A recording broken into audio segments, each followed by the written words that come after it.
Hello student, कैसे हैं आप सब। उम्मीद करता हूँ आप सब अच्छे होंगे, मस्त होंगे, बेहतर होंगे, आपकी पढ़ाई बेहतर चल रही होगी। और आज का जो टॉपिक है ऊष्मा क्षेपीय अभिक्रिया और ऊष्मा शोषी अभिक्रिया, ये 11th क्लास के केमिस्ट्री का जो टॉपिक है ही, और ये 10th क्लास में भी ऊष्मा क्षेपीय और ऊष्मा शोषी अभिक्रिया पूछा जाता है।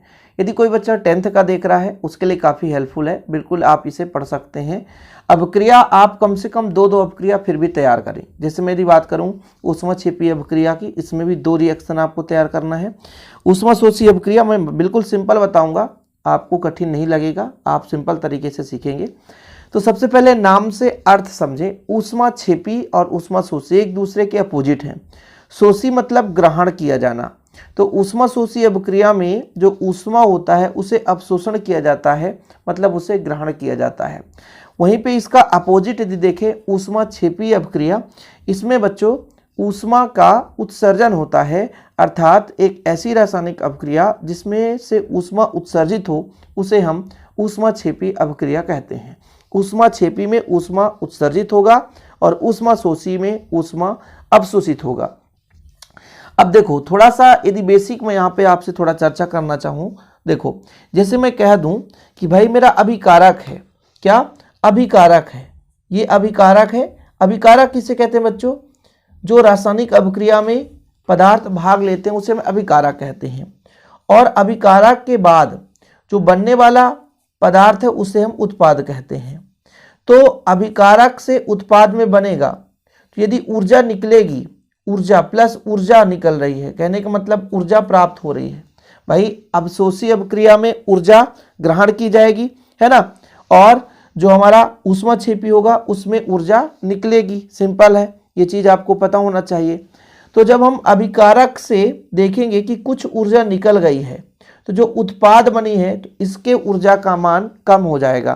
कहने का मतलब जो उत्पाद है ऊष्मा क्षेपीय अभिक्रिया में, जो भी उत्पाद है उसकी ऊर्जा अभिकारक के ऊर्जा से हमेशा कम होती है, अर्थात उत्पाद की जो भी ऊष्मा है वो अभिकारक के पूर्ण ऊष्मा से कम होता है। उत्पाद यानी बनने वाला पदार्थ है, इसकी जो ऊष्मा होगी वो अभिकारक के ऊष्मा के मान से कम होगा या अभिकारक के कुल पूर्ण ऊष्मा से कम होगा। ये चीज़ आपको समझना होगा, ये एक्स्ट्रा नॉलेज है। अब यदि ऊष्मा शोषी अभिक्रिया की बात करें तो ऊष्मा शोषी में ऊष्मा का क्या होता है? अवशोषण होता है, ऊष्मा लिया जाता है। तो जब अभिकारक से उत्पाद बनेगा तो कहीं ना कहीं उत्पाद की जो पूर्ण ऊष्मा है वो अभिकारक से अधिक होगी, इसलिए उसे हमेशा हम डेल एच को धनात्मक से दर्शाएंगे। जो ऊर्जा निकलती है उसे हम धनात्मक से दर्शाते हैं, ध्यान रखना। और जब भी हम ऊष्मा क्षेपी अभिक्रिया की बात करेंगे उसमें जो भी डेल एच का मान होगा उसे हम ऋणात्मक से दर्शाते हैं। फिलहाल यदि मैं आपसे पहला एग्जाम्पल समझाऊं तो यहाँ पे बच्चों आप पहला एग्जाम्पल समझेंगे। ये नाइट्रिक ऑक्साइड है NO, ठीक है। ये जब टूटता है तो बनाता है N2 गैस। क्या बनाता है? N2 गैस, और प्लस बच्चों O2 गैस बनाता है, ठीक है। NO है, नाइट्रिक ऑक्साइड है, टूटेगा तो N2 गैस और O2 गैस बनाएगा। ध्यान ये देना है, 2 नाइट्रोजन है तो यहाँ पर हम 2 का मल्टीप्लाई कर सकते हैं। अब देखो बच्चों जो एनर्जी रिलीज होगी वो होगी -180.5 किलो जूल, इतनी एनर्जी रिलीज होती है। अब ये डेल एच का मान माइनस में क्यों? क्योंकि ये जो हमारा उत्पाद बना है तो इतने ऊर्जा का मान इसमें कम है। किससे? अभिकारक से। ऊष्मा क्षेपी अभिक्रिया आपको समझाया गया कि ऊष्मा क्या होगा? उत्सर्जित होगा। तो भाई जब इस अभिकारक से ऊष्मा उत्सर्जित हो गया तो जो बनने वाला उत्पाद है उसमें ऊष्मा की कमी होगी। तो कितनी ऊष्मा की कमी हो गई? -180.5 किलो जूल। इसी प्रकार बच्चों यदि मैं H2O का निर्माण करूं, 2 रिएक्शन आपको पता होना चाहिए। जैसे मैं ले लेता हूं H2 + ½ O2, ये दोनों गैस हैं, ठीक है। जब बनाएगा बच्चों तो एक अणु H2O का बनेगा।